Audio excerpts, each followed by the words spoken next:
तिकडं मजा नाही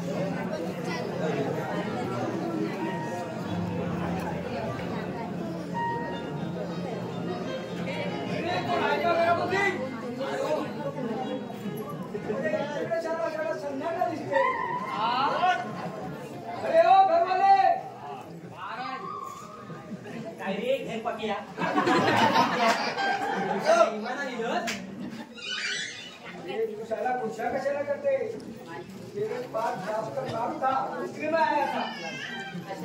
तू माका शिकवू नको हळसर जे येतात ना काम घेऊन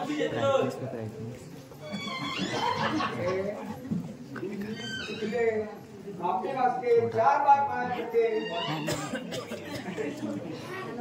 लाईनीवर यावा सांगा बघ यावं आमच्या मालकात किती मिळून दिला तुम्ही कशाला म्हणून काय विचारते तुमच्या शाप हे बंगला विकणार आहे अशा पेपर मध्ये आला होता हा काय करा आता मग हे तुका घेऊच असो बंगलो काय विचारते त्याच्यासाठी तर मी आले आणि ते बस्तीवरच्या भाजव्या सांगत होता की हे बंगला तुम्हाला एकदम स्वस्त मिळणार आहे अरे तो माय जे भातो बेवडं जरी असलो ना तरी शब्दात एकदम पक्कू असं बघ बरोबर आहे यो बंगलो 1,10,000 विकूच असं मालकांना मग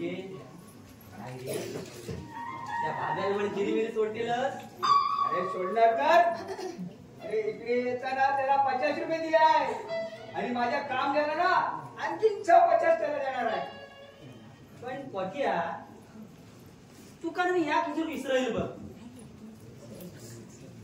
तू जो यो बंगलो घेतलेलस ना ते तुला ह्याची सगळी चौकशी काढलं हे चौकशी कशाला करते इतके शतकामध्ये बंगला बंबईला कधी बी मिळणार नाही बरोबर आहे पण म्हणतात ना सवाई खान मी देवासारखा पाठ उद्या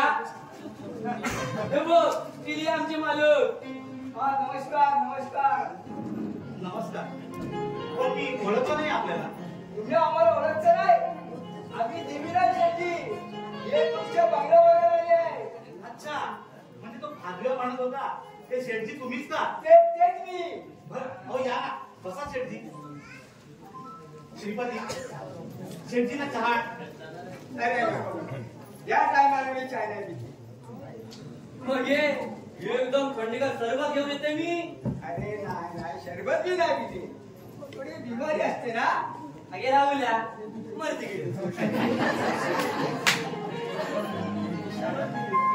काय म्हणतो तुम्ही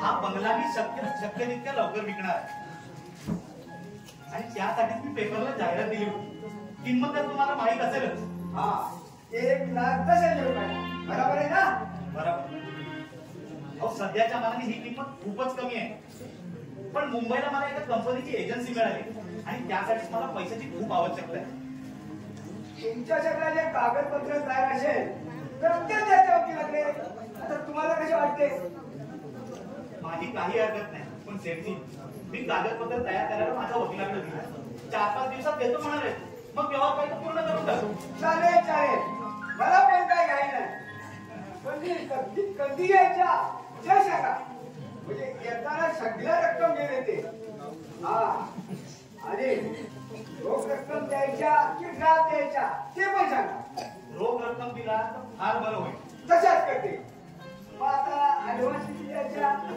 नाही हो त्याची काही आवश्यकता नाही फक्त तुमचं नाव आणि पत्ता द्या मला वकिलाकडे जायला लागणार आहे पेपर म्हणून अच्छा जे काय माझ्या येते मी जयराम निकी या जयराम निकी श्रीपती अरे श्रीपती श्रीपती अरे बंगल्याविषयी त्या शेठजीला काही सांगितलं नाहीस ना तू हो नाही तुम्ही काय मागे एवढं समजल्या तुमचं मीठ खाल्लं आता मी असली बेमारी नाही करूच मी त्या मांत्रिकाचा शोध लागला का? अजून तरी नाही बघूया. त्या भाग्या काढला असा मी बघू काही मिळतात. माका वाटता तो मांत्रिक आहे ना, तो तुमचं पैसे घेऊन पाहायला होतो बघा. अरे त्याच्या चेहऱ्यावर तो कसा करेल असं वाटत नाही मला. अरे त्या दिवशी रात्री 12 वाजता येतो म्हणाला होता. आणि काय रे, त्या दिवशी तू खरंच मुद्दा बघितलंस का इथं? बघलोय खायचा, मी बोललोय सुद्धा. पण तसा तर खाणाचा शेटी. ते कसं काय? हो, त्याका बघून ना माझी बिया सुटली वळली होती. माई ग भाजो खयच झोपलो. तुम्ही त्या कधी जाऊची बाटली दिली हो ना, ती त्यांना मारल्या खरंच आडवं झालो. आडले तो सकाळ उठलो माहितीये. बरं, त्या भूताबद्दल काय म्हणा होतास तू? हा भूत ना परत परत त्या मांत्रिका विचारी. हो परत झालं तो मांत्रिक केलो नाही तो. नाही तर त्या मांत्रिका तिनं खयच मुरडल्या नसता बघा. अरे इतका लेचा बेचा नाही तो मांत्रिक. त्याने त्या भूताचा कायमचा बंदोबस्त करायचा शब्द दिलाय मला. नाही झाला तर अरे तो नक्कीच करेल. तरी पण सापडला मग ऐकला तो मांत्रिक. कुठे आहे तो? मला म्हणाला तू पुढे हो, मी मागावर येते म्हणून सांगितलं त्याने. अरे तो रात्री कित्याक नाही लो त्या राणीने विचारलंच नाही तू? विचारलं तर त्याबरोबर डोळे गडगडा बिबीत माझ्या अंगावर धावून आला तो. आणि त्याचा तो अवतार पाहून मला गरगरून घाम सुटला. मग ये हातातलं त्रिशूळ जमिनीवर आपटीत मिळाला ते काम उद्धवचं आहे. तुला त्याची पंचायत नको. जा आता येतो म्हणून सांग त्याला. अच्छा, म्हणजे आज तो नक्कीच येईल बघ. श्रीपती, तो आला की मला सांग, मी आत्या बोलीत आहे. जी साहेबांनी.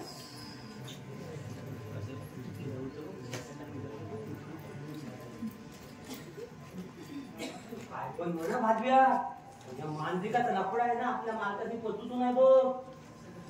असं कशावरून म्हणतोस तू? ते कशाला म्हणजे काय विचारत? अरे त्या भूत आहे ना त्या मांत्रिकापेक्षा पण लय पावरफुल असा बघ.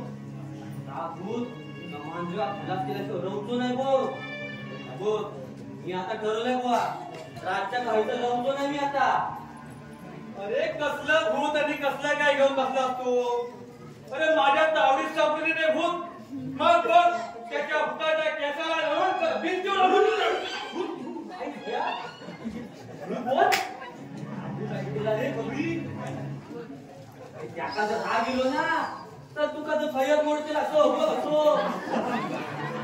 अरे एके दिवशी बाजारात गेलो होतो. येताना मला बरीच रात्र झाली होती. त्यामुळं अर्धी बाटली पोटात टाकूनच आलो होतो. त्या रानातल्या ओढ्याजवळ एक देवचार वाट अडवून उभा आणि मला म्हणतो असा, माझ्या ढेगा करून जा. मी कसा ऐकतो त्याला? मीच त्याला सांगितलं, तूच माझ्या ढेगा करून जा. अशी उद्धत आमची 5 मिनिटं चालली होती. काय झालं, त्याच वाटेने काही वाटोर यायला लागले होते. त्याची चाहूल ऐकून देवट्या गायब झाला. अरे माय दया, ते इले म्हणून सुटलंस तू जर त्याच्या ढेंगाखाली गेलो असतस ना तर त्यांना तुका खयत पिचकावून येणार असता बोल. आणि माझ्या जर तो ढेंगा घालून गेला असता ना तर त्याची मी शेंडीच कापली असती.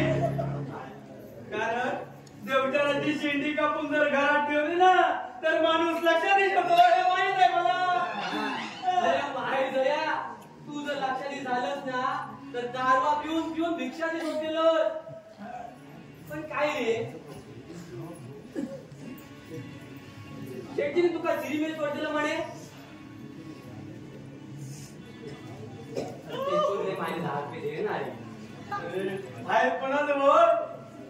त्या विसावातली 40 रुपये उधारी होती. किती 40 रुपये उधारी होती ती देऊन टाकली आणि उरलेल्या 10 रुपयाची तिथं दारू पिऊन आलो. ह्या बंगल्याचं कमिशन मला 10,000 रुपये मिळणार आहे. त्यातले 1000 देतो मी तुला. अरे माई झाया मासली असा दर्या मी मिऱ्या वाटून ठेव आणि असली खबर असा रे तुझी. अरे हैसरल्या भूताचा बंदोबस्त केल्याशिवाय तुका खयचे मिळतील 10,000 रुपये. मी ना आता भिजून जातेलोय. मांजरी जर इलो ना तर मला खाऊ काय बिळो करतेलो का तू काय करेस त्याचं? काही नाही रे. तो पहिले फावटे खैसर इलो ना तेव्हा त्यांना मला काहीतरी सांगलं नसा पण काका मी केलं नाही बरोबर. अरे असं काय सांगितलं होतं त्यानं? हो मला सांगू नको असं सांगलं नसा त्यांना. हा, ते त्याचं काम तू केलं नाहीस ना मग मला आता सांगायला काहीच हरकत नाही. पण मी मारता काय खरा तरी तुका माहितीये ना माका पोरगो नाही तो म्हणून पाहिजे नाही टाका. मग काय सांगितलं त्यानं? अरे मुलग्या घेऊन राज्यात सोमनाच्या देवळात येऊ सांगल्या म्हणता माका. गेलास तू?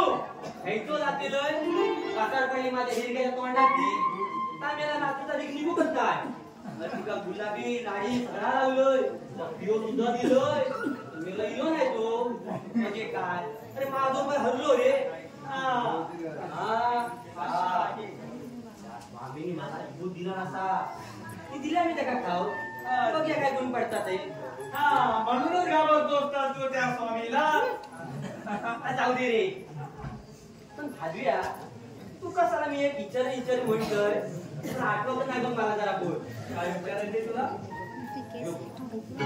तू असं बेवडो अरे सकाळ नाही दुपार नाही रात नाही नुसतं गुत्त्यावर बसून दारू पिते. मग तुझ्या घरात कोण नाही काय रे? नको तोच प्रश्न विचारला. पूर्वी मी दारू पीत नव्हतोय पण 1 वर्षापूर्वी दारूची सवय लागली. मग असं झालं तरी काय रे? छोटासा पण सुखी संसार होता माझा. माझी बायको आणि 12 वर्षाचा पोरगा. आम्ही दोघे नवरा बायको शेतात मोलमजुरी करून संसाराचा गडा हाकीत होतो. पोरगा मराठी 5वीत शिकत होता. खूप हुशार होता. प्रत्येक वर्गात पहिल्या किंवा दुसऱ्या नंबरला तो पास व्हायचा. त्याच्या जीवावर आम्ही या भविष्याचे इमले रचले होते. पण ते दैवाला मंजूर नव्हतं. दैवाला मंजूर नव्हतं. म्हणजे पुढे काय झालं रे? एके रविवारी तो आपल्या आईबरोबर शेतात जायला निघाला. शेत नदीपलीकडे होते. पावसाळ्याचे दिवस असल्यामुळे नदीला पूर येऊन नदी दुधडे भरून वाहत होती. आणखी 2-3 बायका सोबत होत्या. होडी खूप लहान होती. सर्वजण होडीत चढले. लावडीने होडी वळवायला सुरुवात केली. होडी नदीच्या मध्यावर गेल्यानंतर जोराचा वारा सुटला आणि होडी हेलकावे खाऊ लागली.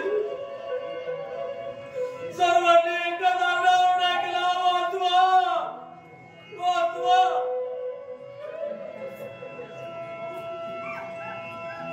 पण त्याचा काहीच उपयोग नव्हता.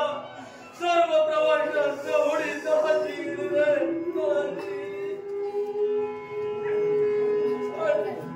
आणि माझा संसार कायमचा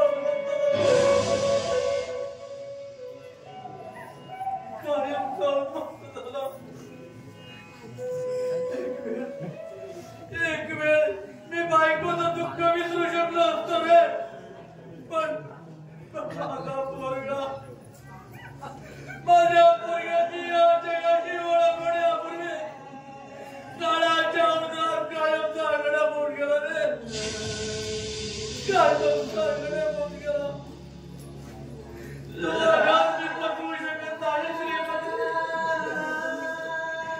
त्याला विसरू शकत नाही रे.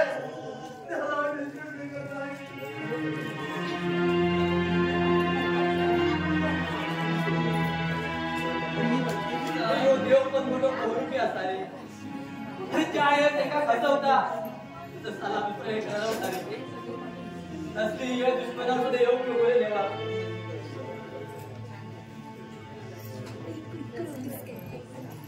ही आली काय नसली पिढा खाली.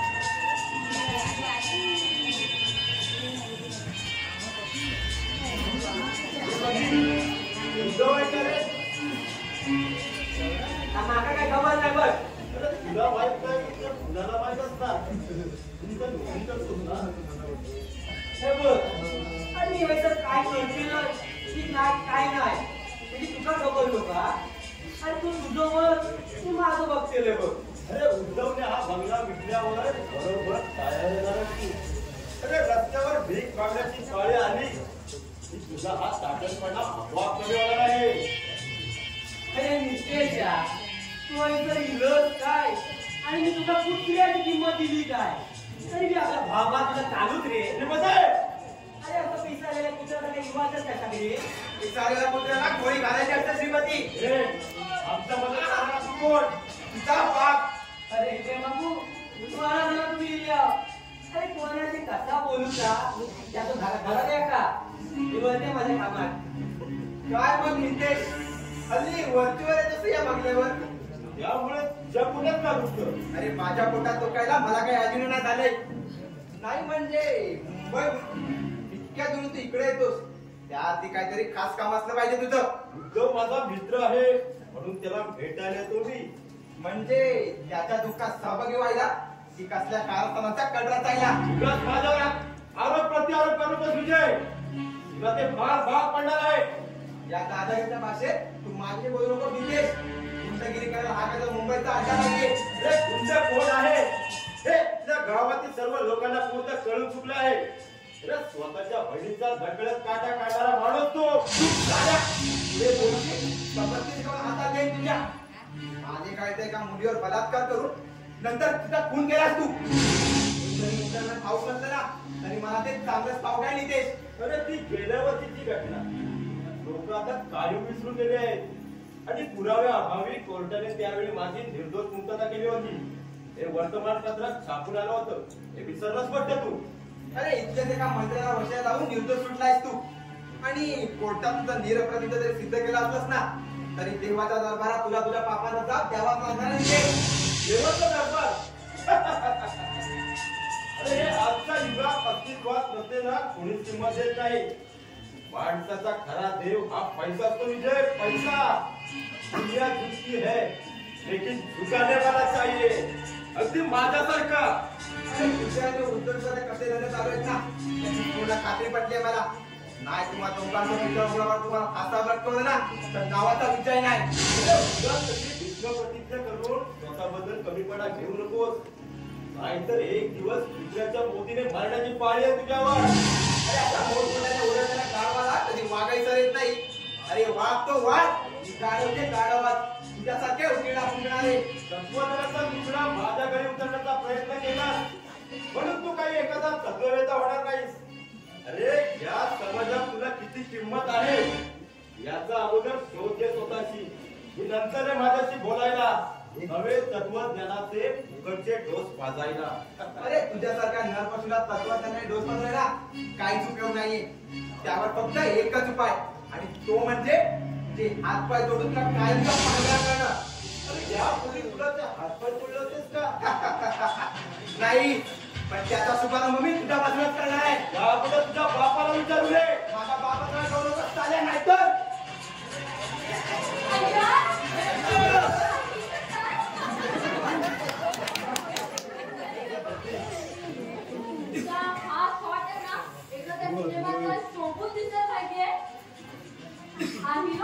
आणि हा विलन वाचलाय साला. नाहीतर याची चांगली सुलाई केली असती मी. माझ्याशी वैरपत करून तुझ्या जीवनात तू एक दुश्मन निर्माण केलाय. विजय हा तुझा विचार केला तुला जाऊन केल्याशिवाय राहणार नाही. काय भारी डायलॉग मारलाय विलन. काय झालं एक ना बटा बंद कर तुझा हातापासा.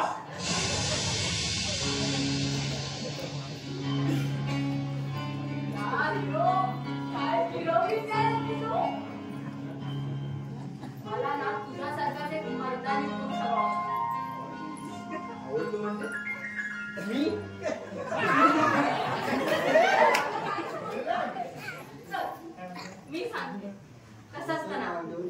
तुझ्यासारखं मर्दानी पुरुष असतो ना, त्याच्यापासून थोडा वेगळा सुद्धा महान पराक्रमी असतात.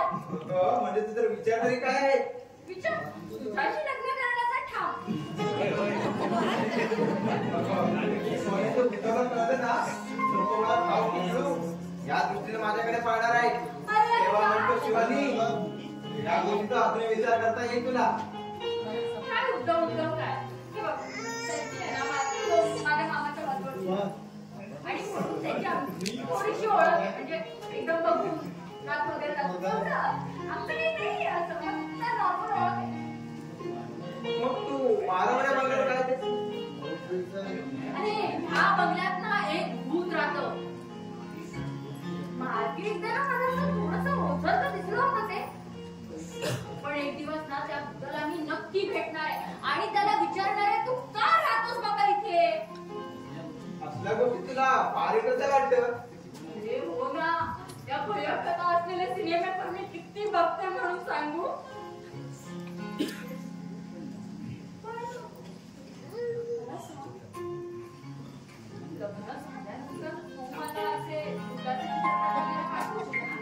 अगं पण मी कोण कुठला याची तुला काहीच माहिती नसताना एकदम लग्नाचं काय गमत नाही. अरे तुझ्याबद्दल मी सगळी चौकशी काढून झाली आणि माझ्या मामाला सुद्धा तू पसंत आहे. आणि उरला प्रश्न आई बाबांचा, ते काही माझ्या हट्टाच्या पुढे जाणार.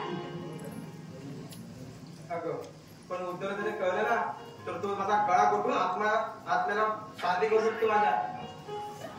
काय यार, तू उद्धवला एवढा घाबरतोस का? त्या उद्धवला मी लग्न करायचं काही करार पत्र वगैरे लिहून दिलेलं नाहीये, बरोबर की नाही? सरळ सांग, तुला जर मी आवडत नसेल ना, तुला माझं लग्न नाही कसं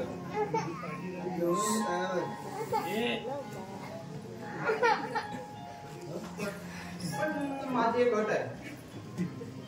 अय्या, आणि तुझं स्त्रियांकडे तुझी हे बघ, हुंड्याबद्दल वगैरे असेल ना, काही टेन्शन घेऊ नकोस. अगं पण हुंडा वगैरे घेणं हा कायद्याने गुन्हा ठरतो. तेव्हा हुंड्याची अट नाही माझी. मग कसली अट आहे तुझी? माझ्या बहिणीच्या मीराच्या प्रकरणाचा जोपर्यंत शोध लागत नाही ना तोपर्यंत मी तुझ्याशी लग्न करणार नाही. त्या प्रकरणाची तू काहीही काळजी करू नको. ते प्रकरण आहे ना, आपले हैदर साहेब आहेत ना, त्यांच्या हाताखाली आहे आणि त्यांनी मला ग्वाही दिली आहे की ते पूर्ण त्या प्रकरणाची शहानिशा करतील. मग तर झालं. अरे माझ्या डॅडीची खूप चांगली ओळख आहे त्याची. तरीच परवाच्या दिवशी मीराच्या खुनाखाली त्यांनी मला आरोपी ठरवून अटक केली होती. पण तिथं तू आल्यावर चटकन सोडून दिलं त्यांनी मला, तेही जामीन वगैरे काही न घेता. मला तू हवा आहेस ना, म्हणून फक्त म्हणून मी माझं वजन टाकलं तुझी. आणि तू आहेस की तुला काही पडलेलीच नाहीये माझी. अगं नाही कसं, त्याबद्दल तुझे आभार मानण्यासाठी तुझ्या मामाकडे गेलो होतो. पण त्यांनी मला सांगितलं की तू इकडे या बंगल्यावर आलीस म्हणून. आणि तू इथे येणार ते माहिती होतं मला. पण तरी मला सांग, तू करशील ना लग्न माझ्याशी? हो करेन, पण माझी एक गोष्ट आहे. आता परत कसली अट? मला काही आवडत सगळा कंटाळा आलाय. मी नाही एवढं तुझं ऐकून बघ.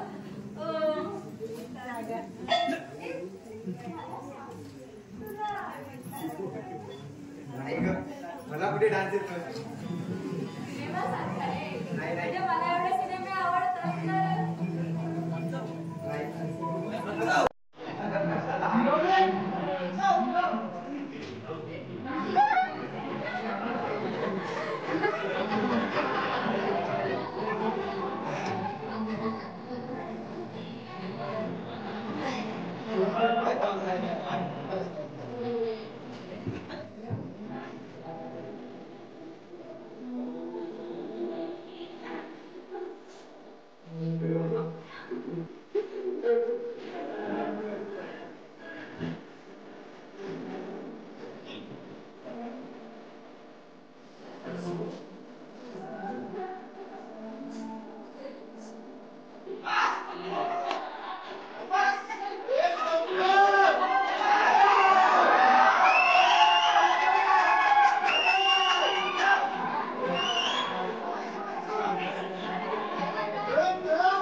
काय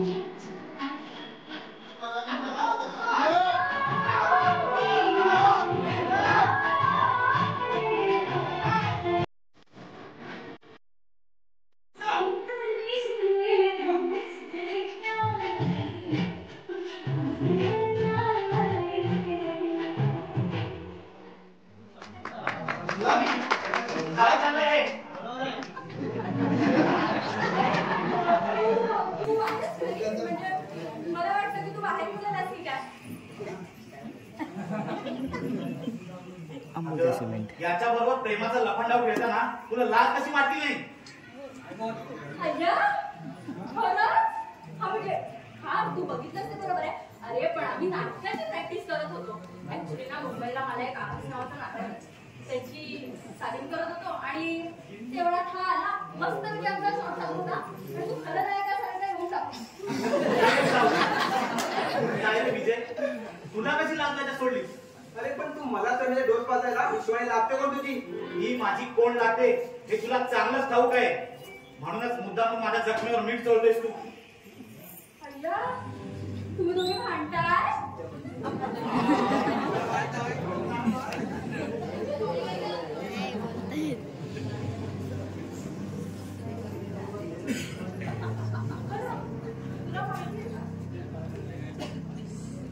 अजून एकदा सिमिलर शॉट आहे. तो एक फुल दो माली मूवी मधला माहिती का? तो बघितलाय का अरे नसायलाच पाहिजे. मला तर वाटतच नाही. आपण काय करूया माहिती का? तिघे जण बघू तो पिक्चर एका जागी बसूया आणि तिघे जण आहे ना तो पिक्चर एकत्र बघूया. काय म्हणतात? अगं तर नाही पाहिलं असेल ना तर या पिक्चरला कॅसेट म्हणून सगळं मिळून पाठवले त्याला. अरे मग तेच बोलते ना आपण तिघं बसूया आणि याच्या जागी तो पिक्चर बघूया. आता पण तो सिनेमा पाहिला हा विजय हयात असेल तेव्हा ना. म्हणजे तू काय त्याला शॉर्ट देणारच की काय? गोळी मारणार आहेस त्याला?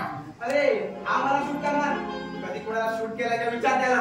अरे बेटा तू माहिती मी 100% सांगते त्याने ना कोणाला तरी नक्की शूट करायला लागणार. त्याच्याशिवाय एवढ्या गॅरंटीने बोलत नाही. शिवाय तुला यातलं काहीच कळणार नाही. त्यामुळे तू काहीच बोलू नकोस. अय्या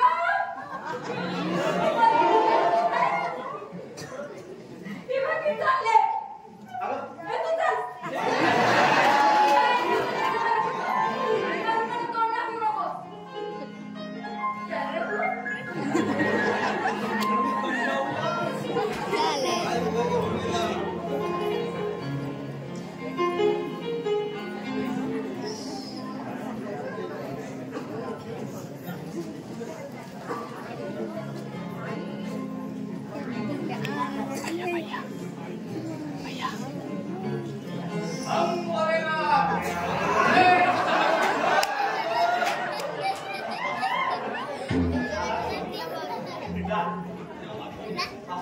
त्या दिवशी तुम्ही केवढा मोठा आनंद झाला ठाऊक आहे का तुम्हाला?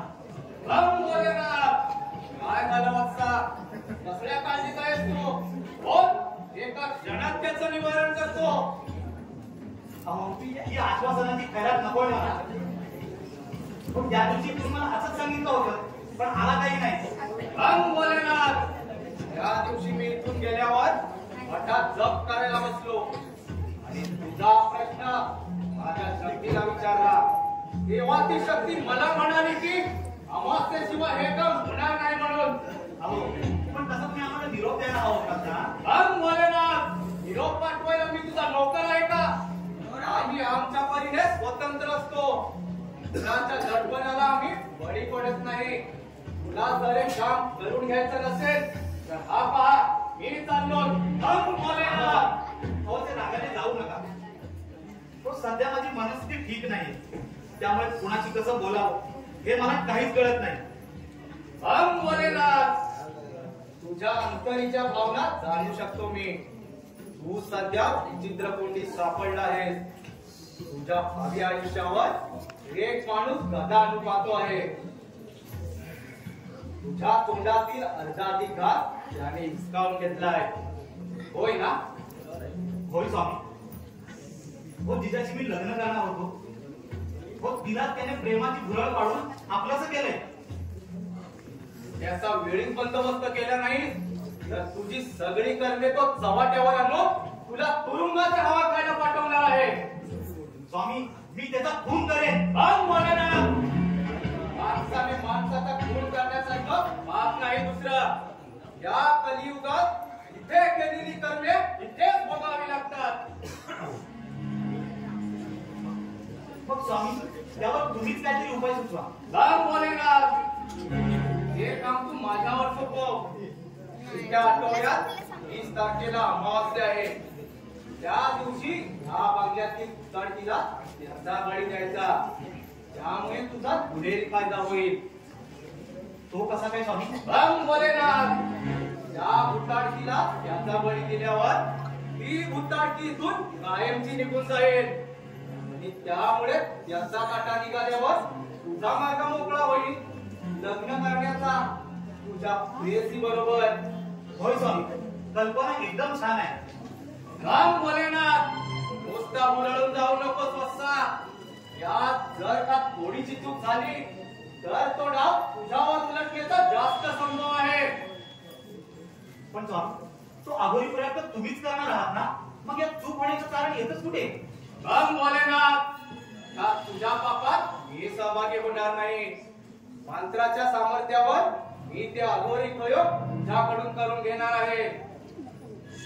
माझी पूर्ण तयारी आहे स्वामी. पण स्वामी त्यामुळे माझ्या जीविताला काही धोका नाही ना? राम भोलेनाथ, सर्वस्वी तुझ्यावर अवलंबून आहे. ही भुताडकी तुला जे काही प्रश्न विचारेल त्याची तू तिला खरी खरी उत्तरे द्यायची. आणि जर का खोटी उत्तरे देशील तर त्या भुताडकी बरोबर असणारी पिशाचे तुला जिवंत खाऊन टाकणार आहेत. मग बोल, काय झाला तुझा विचार? हा स्वामी, तुम्ही सांगा कसं करायची तयारी आहे माझी. राम भोलेनाथ, तुला कधी रात्रीच्या वेळी धडकी दिसली होती का? होय स्वामी, पुष्कळ वेळा. राम भोलेनाथ,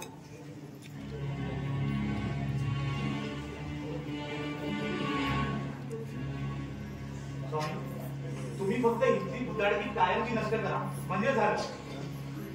याची तू काळजी करू नकोस. माझ्या मंत्राच्या सामर्थ्यावर मी ते बरोबर करून घेतो. पण स्वामी मला एक शंका वाटते. राम भोलेनाथ, कोणती शंका असणार? तुम्ही म्हणताय तिथल्या भुताडकीला त्या विजयचा बळी द्यायचा, पण तो विजय इकडे येईलच कसा? राम भोलेनाथ, याची काळजी तू करू नकोस. माझ्या मंत्राच्या सामर्थ्यावर मी त्याला त्याच्या पायाने चालत यायला भाग पाडणार आहे. पण हे ध्यानात ठेव, ही गोष्ट तू तिसऱ्या कुणालाही सांगू नकोस. आणखी काही प्रश्न? नाही स्वामी. राम भोलेनाथ, येतो तर मी. येत्या 20 तारखेला अमावास्येच्या रात्री ठीक 11:30 माझं आगमन होईल इथे. राम भोलेनाथ, जय शिवशंकर.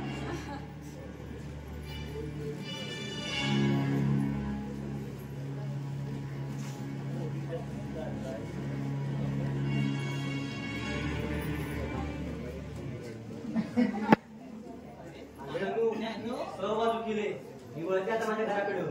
श्रीपती, अरे हल्ली आताच लवकर जातोस तू. त्या दिवसात त्या भूतावर बोलल्यापासून माझा दिवसाचा विरोध भ्या वाटते. तो कधी कधी ना तो स्वप्नात सुद्धा भूत येते माझ्या.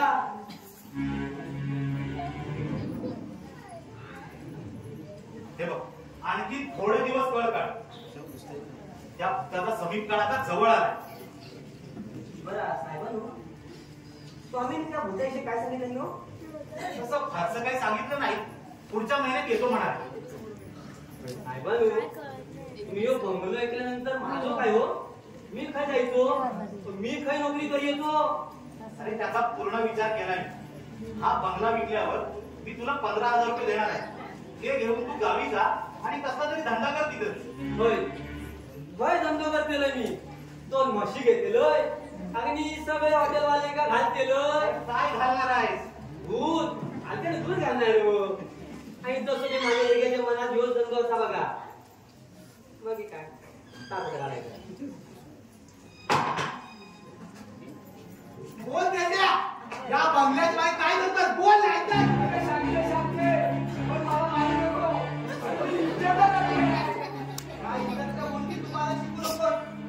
जर आता खरं बोलत ना पोलीस ठाण्यावर जाऊन 14 वर्ष दाखवून फटाफट बोल लागशील. हे नाकामध्ये बंद करायला मी काही चोरी केलाय. अरे हे बंगला मी विकत घेणार आहे.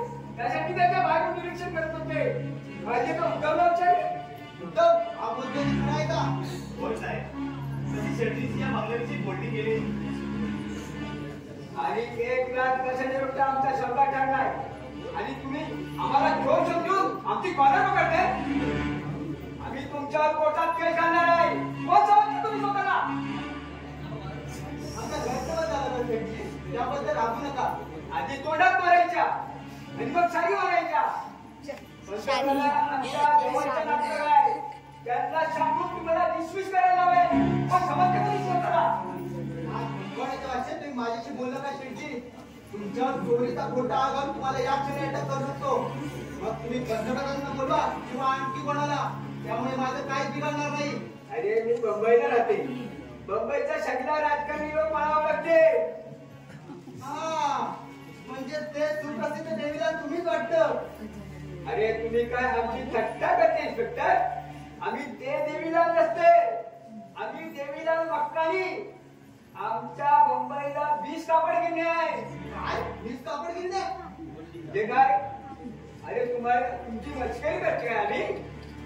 अरे या गावामध्ये मी एक कापड गिरणी घालणार आहे.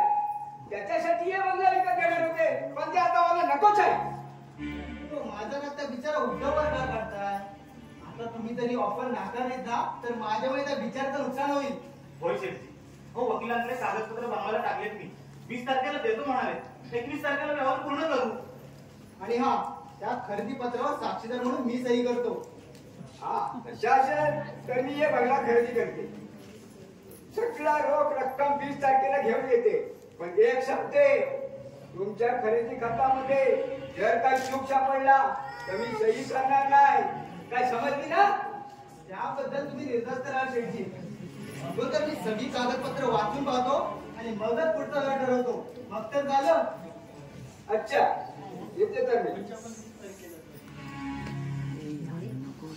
इन्स्पेक्टर साहेब फार वाईट बातमी. कसली? मी आणि शिवानी बागेत बोलत बसलो होतो. दोन गुंडाधारी सब तिथे आले आणि माझ्यावर पिस्तूल रोखून शिवायला घेऊन निघून गेले.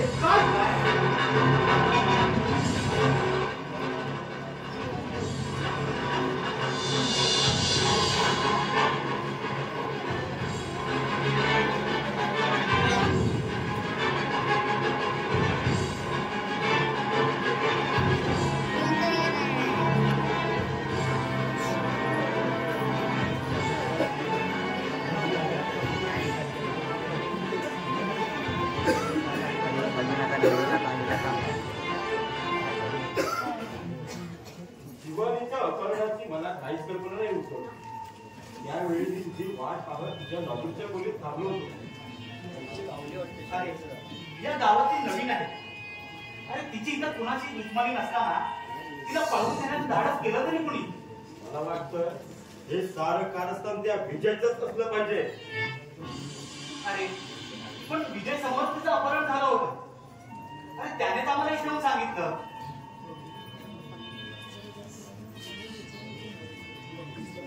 तू अगदी भोळा आम्हाला सुचव. अरे त्यानेच आपल्या माणसांना शिकवून तुझं अपहरण केलं नसेल त्याच्याबरोबर. बाकी तुझी शक्यता नाकारता येत नाही. नुसती शक्यता नाही तर 100% माझं मत आहे की या अपहरणामागे या विजयचा हात असला पाहिजे. अरे तिच्या मामाने पोलिसांत तक्रार करून आज 8 दिवस होऊन गेले. तरी देखील पोलिसांना अजून यश आलं नाही. यापुढे तो कधी लागेल असं मला वाटत नाही. अरे ते हैदर स्वतःला हुशार समजतात. वीराचे प्रकरण शोधून काढण्यासाठी खरे त्याची इतर नियुक्ती केली आहे. पण हे साधं अपहरण प्रकरण त्यांना हाताळता येत नाही. ते वीराला कसं शोधून काढणार? ते जाऊ दे. माझ्या रकमेची काय व्यवस्था केली? हे बघ आज 20 तारीख आहे, तेव्हा शेठजी येतच असे पैसे घेऊन या बंगल्याचा व्यवहार करायला. तेव्हा तुझं देखील काम करून टाक. असं तर मग मला एक कल्पना सुचली. कसली?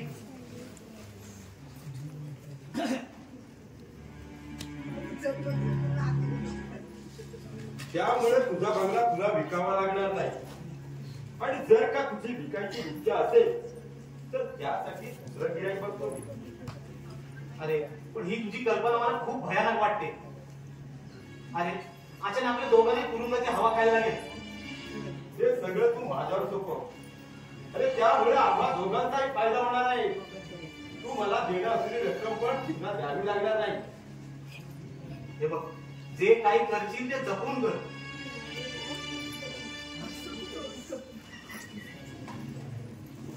जर का त्या हैदर इस्टेटला याचा थोडा जरी सुगावा लागला ना तरी आपल्याला सोडणार नाही तो. अरे माझ्या हयातीत अपयशाचा शिक्का माझ्या माती कधीच बसला नाही. ते हे कसं घेऊन बसलास तू? मी असा काही फासा टाकतो की त्या सावध आपणहून अडकला पाहिजे. हे काम झाल्यावर उद्या सकाळी लॉजवर भेटतो तुला.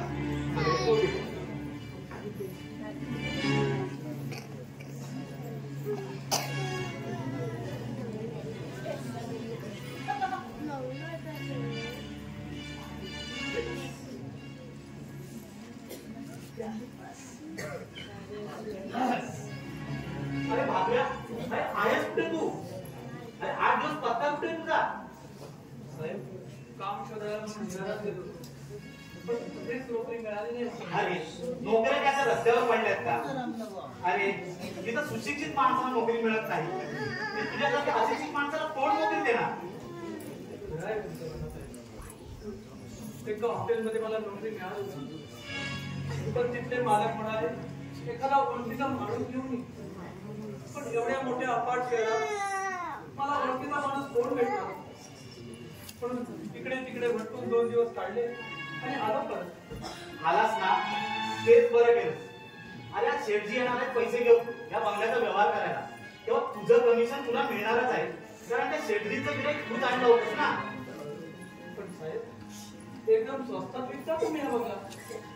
हो, शहरात याची किंमत कमीत कमी 4-5 लाख रुपये तरी आली असती. याची पूर्ण कल्पना आहे मला. अरे पण या बंगल्याची भुतारकी विषय ऐकल्यावर कुणी हा बंगला घ्यायला तयार होत नाही.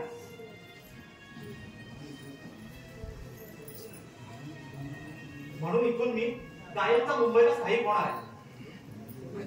कधीतरी अधूनमधून इथं येत जात आहे, कारण त्या गावातील माणसं खूप प्रेम करतात, तो तुमच्यावर खूप प्रेम करतात. हो, याची कल्पना आहे मला. जेव्हा मीरा अकस्मात नाहीशी झाली तेव्हा याच गावातील प्रमुख माणसांनी माझं सांत्वन करून मला फिरकी लावलं. हे मी कधीच विसरणार नाही. या उपकार करते साहेब. हो, माणुसकी म्हणून आम्ही आमचे कर्तव्य ते पार पाडले, पण खरे उपकार तर तुम्ही ऐन संकटात माझ्यावर केले होते. मी कसले उपकार केले? तुमच्यासारखी मोठ्या मनाची माणसं आपण केलेले सत्कार्य लवकर विसरून जातात. पण ज्यावेळी माझी बायको आणि मुलगा नदीत बुडून मरण पावली, त्यावेळी मदतीचा हात पुढे करून तुम्हीच माझ्या मागे पाठीमागे सावलीसारखे उभे राहिला होता. तो क्षण मी आयुष्यात कधीच विसरणार नाही साहेब, कधीच विसरणार नाही. अरे हो, बरी आठवण केली. अरे जर का कोणी अपघातात दगावलं तर सरकारकडून त्यांना प्रत्येकी 5-5 हजार रुपये मदत मिळते. ती तुला मिळाली होती का? काय साहेब, आणि मी त्यासाठी कधी खटपटही केली नाही. अहो, माझे लाख मोलाचे जीव मला एकट्याला टाकून निघून गेले, तिथे 10,000 रुपयाचं काय म्हणून बसला? अरे भागव्या, असा भावना मिळवून ठेवून ती रक्कम फुकट घालू नको. अरे माणूस हा अचाशोध असतो. अरे मृत्यू हा कधी ना कधी त्याला येतोच. अरे दैवाचा संकेत असतो आणि तो हा माणसाला चुकवणं कधीच शक्य नाही. अरे आता माझं उदाहरण घे ना. मीराचा मी 5 लाखाचा विमा उतरवला होता, पण तिच्या मृत्यूचं सर्टिफिकेट दाखवून त्या विमा कंपनीकडून ती रक्कम वसूल केली. मीरा बहिणीच्या बरवाईपणाचा कुठेच पुरावा सापडला नसताना सुद्धा तुम्हाला तिच्या निधनाचं सर्टिफिकेट मिळालं? अरे मिळालं नाही तर माझ्या अक्कल हुशारीवर मी ते मिळवलं. अरे या जगात पैशाची खूप सैन सोडली ना की की ते हवं ते प्राप्त करून घेता येतं. पण साहेब, त्यांच्या मुठी लावायला आम्हा गरिबांजवळ पैसा कुठून भेटणार आहे साहेब? अरे तुला पैशाची मुळीच गरज नाही, कारण तुझ्या बायको आणि मुलाच्या मृत्यूला सारा गाव साक्षीदार आहे. तू फक्त एक काम, ग्रामपंचायतीत जा आणि त्यांच्या मृत्यूचे दाखले मिळवून घे. आपण उद्याच तालुक्याला जाऊ. मग तिथे तुझं काम झालं म्हणून समज. ग्रामपंचायत ऑफिस माझ्या घराजवळच आहे. आता जाऊन येतो मी ग्रामपंचायतीला. नाही रे.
सांगा भैया, तुम्ही रस्त्यात किती रडत बसला होता होते?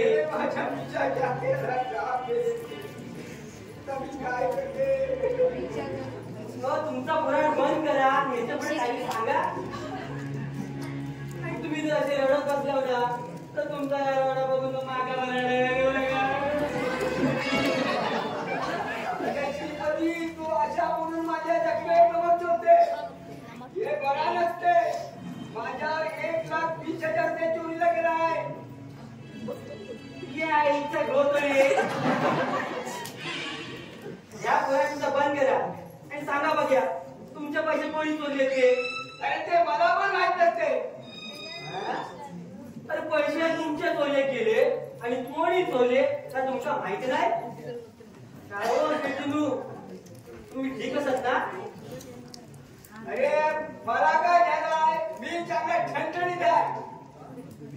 अरे हे बंगला खरेदीसाठी मी 1,10,000 रुपये इकडे ठेवत होते. पण मी भाग्याच्या घरी गेले. भाग्या घरी भेटला नाही म्हणून मी अखिला इकडेच यायला निघाले. स्वस्तीपासून थोड्याच्या अंतरावर गेल्यावर एक काळा मुंडा घातलेला आदमी माझ्या सामने आला आणि माझ्यावर पेचू रोखली. तशा मी घाबरून गेली. मग तुम्ही थंडून धाव मारू होईल. अरे धाव कशाला मारते? त्याच्या हातामध्ये भरलेला पिस्तूल होती. अरे त्याने पिस्तूल माझ्या कपाळावर टिकवली आणि पटकन खाली बसले. तसा त्याने माझ्या बॅग हिसकावून ते पळून गेली. अहो इतके रुपये घेऊन येताना तुम्ही कोणाच्या हळूच होतो सोबत? अरे श्रीपती, हे बघला मी माझ्या दुसऱ्या बॅटीसाठी खरेदी करणार होते. आता त्यांना मी काय सांगू? हो तुमची हाडा पासनात गेली तरी मी तुमचा अजून पाहिलेच नाही. जामच रंगी ना दादा. त्या बायडीशी माझ्या 1 वर्ष पहिले शादी झाला होता. ज्यांना मोलबाल नाही म्हणून मी हे सगळं लटपट करते. ही तुमची कर्मा तुमच्या पहिले पाहिले खाऊ कसं? नाही, त्यांना काय बी माहित नाही. म्हणून हे मी बघला माझ्या दुसऱ्या बाजूला जवळ इथे ठेवण्यासाठी घेतली होती. पण सारा माझ्या सगळा पैसा फुकट गेली रे. आता मी काय करतो? सगळा पैसा माझ्या फुकट गेली. शेतीनू गेलेले पैसे एवढ्या लवकर मिळू की नाही? मी एक काम करा, सर्व पोलीस कंप्लेंट करा. जर तुमच्या दुसऱ्या पायाचं नशीब असेल तर मिळतील तुमका पैसे. कशा मिळेल आता आपल्या पैशा? अरे अहो शेवटी तुम्हाला रडायला काय झालं? हे उद्धव, रडणार नाही तर काय करणार? अरे इकडे येताना माझ्या पैसा कुणीतरी सगळं लुटून दिला. अहो पण तुमचे लुटून नेणारा पैसे लुटून नेणाऱ्याला तुम्ही ओळखलं नाही? अरे ओळखे कशा? त्याने तोंडावर मुलगा घातला होता. मी बरबाद झाले. माझ्या शाळा शिकल्या पैसा लुटून गेला. आता मी काय करते? आता पैसा अचाने मला तुम्ही खूप अडचणीत टाकलात शेठजी. अहो मला आजच पैशाची गरज होती, कारण ते पैसे मला मुंबईला एका कंपनीला पाठवायचे होते. अरे मुंबईला जाऊन दुसरा पैसा घेऊन 4 दिवसात परत येते. 4 दिवस? अहो इथे 4 घटकात थांबायला मला वेळ नाही. या बंगल्याला दुसरं गिरायक आले. माझ्या लॉन्सवरच्या खोलीत थांबलेत ते. त्यांच्याशी बोलून आजच या बंगल्याचा व्यवहार करून टाकतो मी. तू अशा काय बोलते? तुझ्यासाठी मी 8 दिवस थांबले आणि तू मला 4 दिवसाची मी मुदत देणार नाही? हे तर साला अजीबच आहे. हे बघा, तुम्ही रागवू नका शेठ. हो माझी डिफिकल्टी मी तुम्हाला सांगितली, त्यावर मला आता आणखी काहीच भाष्य करायचं नाही. या इन्स्पेक्टर साहेब, हो बरं झालं तुम्ही इथं आलात. म्हणजे शिवाजीचा काही कागदपत्र सापडला का? ते काम माझं नसून तुमचं आहे.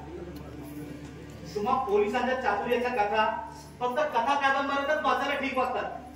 बाकी तुमच्याकडून तसं काहीच घडत नाही. आमच्या खात्यावर अशी आप पकडायला आम्ही काय केलं तुमचं? हे उद्धव बोलते ते बरोबर बोलते. 8 दिन पहिले त्या शिवानीला कोणीतरी पळवून दिले आणि आज मी इकडे अकेला येताना माझ्या शब्दा पैसा कुणीतरी लुटून दिली. हे मला माहित होतं शेठजी. तशी तुम्ही कंप्लेंट केलीत का? हो त्यामुळे काय फायदा होणार आहे? हो मीराचा शोध घ्यायला तुमच्या खात्याला 1 वर्ष होऊन गेलं, तरी सुद्धा तुम्ही ते करू शकला नाही. मग शेठजीने तक्रार करून त्याचा काय फायदा होणार आहे? पण या देशाचा एक नागरिक या नात्यानं गुन्ह्याची नोंद करणे त्याचं कर्तव्य ठरतं. गुन्हेगार किती चालाक असला ना तरी तो सापडण्याशिवाय राहत नाही. मग थोडा विलंब लागला तरी तो गुन्हेगाराला शोधून काढण्यासाठी प्रत्येक नागरिकानं पोलिसांना सहकार्य करायचं असतं, त्यांना पाठीशी घालायचं नसतं. स्पष्ट बोलतो म्हणून रागावू नका साहेब. हो अशी तोंडाची मुक्ताफळं फेकण्यापेक्षा काहीतरी लवकर हालचाल करा अशीच मी तुमच्याकडून अपेक्षा करतो. बरं अच्छा 7 वाजत आले, निघतो मी. मी पण येतो तुझ्या बरोबर. थांबा, जाण्यापूर्वी मी काय सांगतो ते नीट लक्षात ठेवा. येत्या 24 तासात मीरा आणि शिवानीचा शोध आणि शेठजी तुमचे पैसे जर परत मिळवून देण्यात मला यश आलं नाही तर माझ्या पदाचा राजीनामा देऊन मोकळा होणार आहे.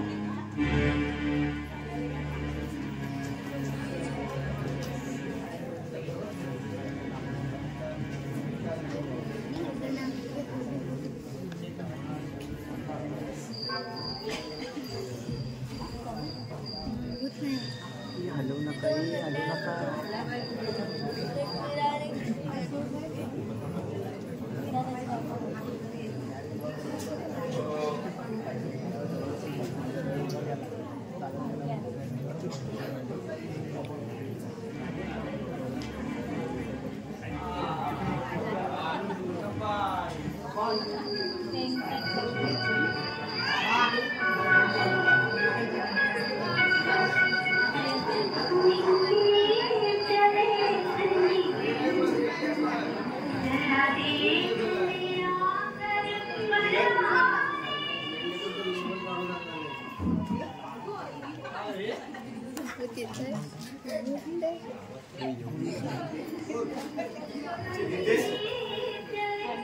ऐकलाचा आवाज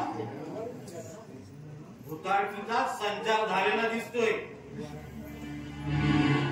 कसलं काय भूत घेऊन बसलाय? आज आपण जास्त खेळायला तुला तो तसा आभाळ बोलतोय. नाही रे, आता इथं खात्रीनं काहीतरी घडणार असं माझं अंतर्मन सांगतंय मला. कुठली तरी अज्ञात शक्ती माझ्या शरीराचा ताबा घेऊ पाहते. अरे तो मांदिरी येण्यापूर्वी आपण या बंगल्यात प्रवेश करायला नको होता रे. तरी मी तुला सांगत होतो तू जरा थोडी वेळ बोलू. पण बस ही अख्खी वाटणी आपण खलास केली. हे ऐके एक पैकी तुझ्यावर आवाज चालल्यामुळे तुझी मते रद्द होत जाते. तेव्हा खूप मागणी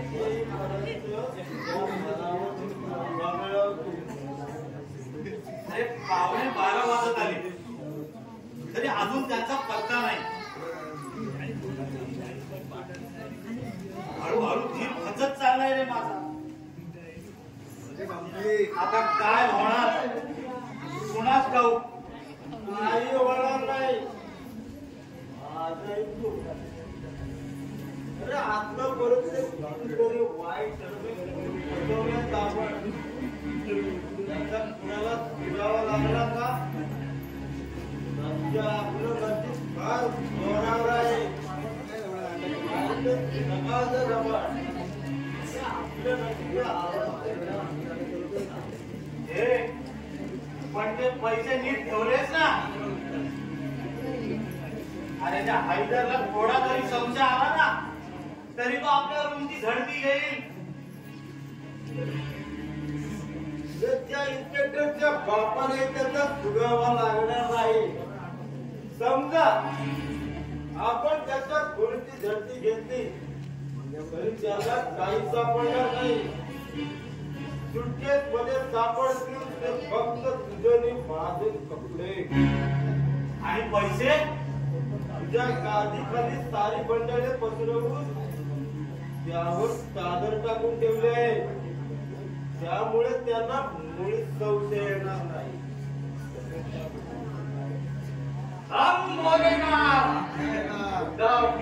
वेळेवर आलो ना. होय स्वामी. तुम्हाला उशीर झाल्यामुळे आम्ही आता पुरते घाबरून गेलो होतो. अहो आता इथं भूताच्या गाण्यांचा आवाज ऐकू येत होता. राम भोलेनाथ. 12ला अजून 2 मिनिटं बाकी आहे. 12 नंतर त्यांना मुक्तपणे फिरायची परवानगी असते. याआधी त्यांचं काहीच चालत नाही. मग तुमच्या मंत्र सामर्थ्यावर त्या भूताला इथं बोलावून घ्या. राम भोलेनाथ. बोलावतो पण बेटा नितेश तू इथं थांबू नकोस. तू त्या समोरच्या बेडरूम मध्ये जा. पण मी इथं थांबलो म्हणून काय होणार आहे. राम भोलेनाथ. राम भक्त या उद्धवचा असल्यामुळे हा प्रयोग करतेवेळी इथे तिसरा माणूस कोणी असता कामा नये याची कल्पना मी उद्धवला यापूर्वी दिली होती. नाहीतर हा पहा मी चाललोच. अहो थांबा स्वामी. अहो असे रागाने जाऊ नका. नितेश तू थोडा वेळ आपल्याला बोलत थांब. ठीक आहे जातो मी.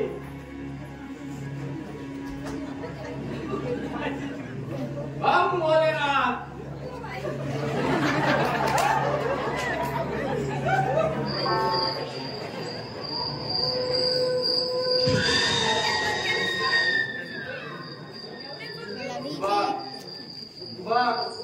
विभाग इकडे येत आहे. माझी शक्ती आहे तेव्हा तिला माझ्या समोर येऊ नये. समोर असे समोर मी तुला इथं का बोलावली हे ठाऊक आहे ना तुला. माहिती आहे खेळ्या पण त्याच्या मोबदल्यात मला काय देणार आहे. राम भोलेनाथ. तू मागशील ते देईल. पण हा बंगला सोडून तू इथून गायबची गेली पाहिजेस. ठीक आहे जाईल पण त्या मोबदल्यात मला एका तरुण मुलाचा बळी हवा. जिवंतपणी मला संसार करायचं सुख लाभलं नाही म्हणून मला ते आता पूर्ण करायचं आहे. मी या बंगल्याची अतृप्त तडफडती आहे. बोल कुठे आहे माझा बळी. राम भोलेनाथ. तुमच्या समोर हजर करतो. आभार आभार आभार तुझा बळी.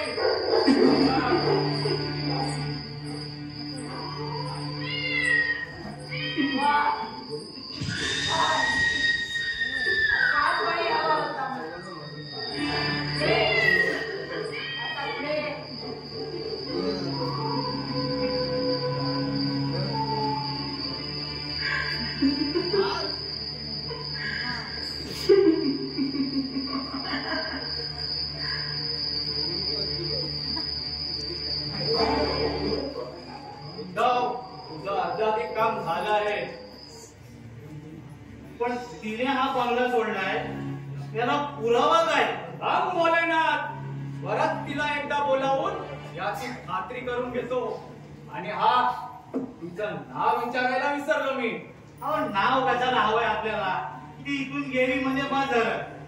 राम भोलेनाथ, कसलंही काम अर्धवट सोडण्याची मला सवय नाही. आणि हा तिने जर तुला काही प्रश्न विचारले तर त्याची तू तिला खरी खरी उत्तरे द्यायची. आणि जर का खोटी उत्तरे देशील तर त्या उदाळकीवर असणारी पिशाचे तुला जिवंत खाऊन टाकते. समजला? होय स्वामी. राम भोलेनाथ. हे अनामिके, परत एकदाशी समोर ये. ये परत एकदाशी समोर ये. का बोलवलंस तू परत? राम भोलेनाथ, कोण? कुठली? तुझं नाव काय? मी या उद्धवची बायको मीरा. राम भोलेनाथ. मीरा, तुला एक वर्षापूर्वी बेपत्ता झाली होतीस. मग तू? मी बेपत्ता झाले नव्हते. उद्धव आणि त्याचा मित्र नितेश या दोघांनी मला मारून आपल्या उपरीत पुरून टाकलं. राम भोलेनाथ. उद्धव, मी सांगते ते सर्व खरं आहे? हो, असं तासा करताय शंडा. बोल. निदान आता तरी खरं बोल.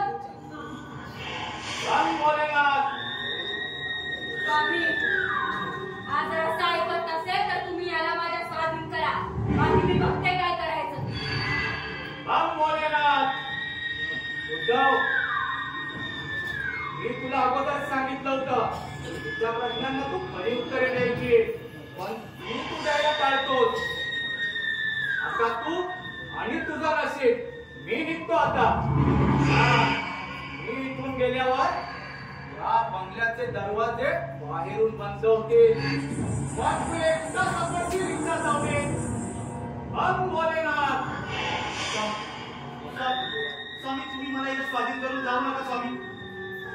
मी सांगतो साहेब खरं. राम भोलेनाथ. शांत मग सगळं. या मीराचा माझ्या बायकोचा खून मीच केला. राम भोलेनाथ.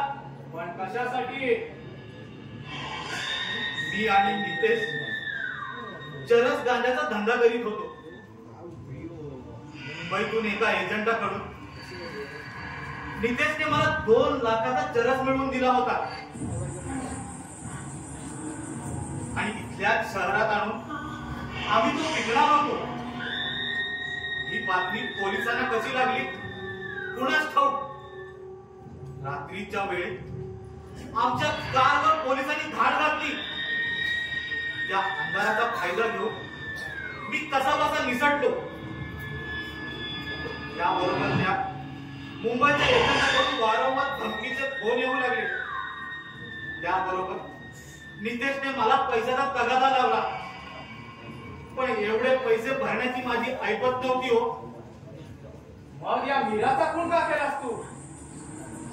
त्या पैशाचा भरणा करण्यासाठी मी मीराकडे दागिन्यांची मागणी केली, पण ते देण्यास तिने साफ नकार दिला. मग एक दिवस नितेश या बंगल्यावर आला असताना आम्ही दोघांनी मिळून तिचा खून केला आणि तिचं प्रेत आतल्या खोलीत पुरून टाकलं.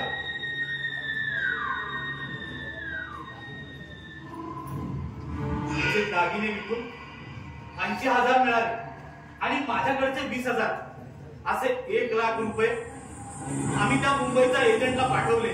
आणि उरलेले 1,00,000 रुपये हा बंगला विकून देण्यावर असतो, होय ना? होय स्वामी.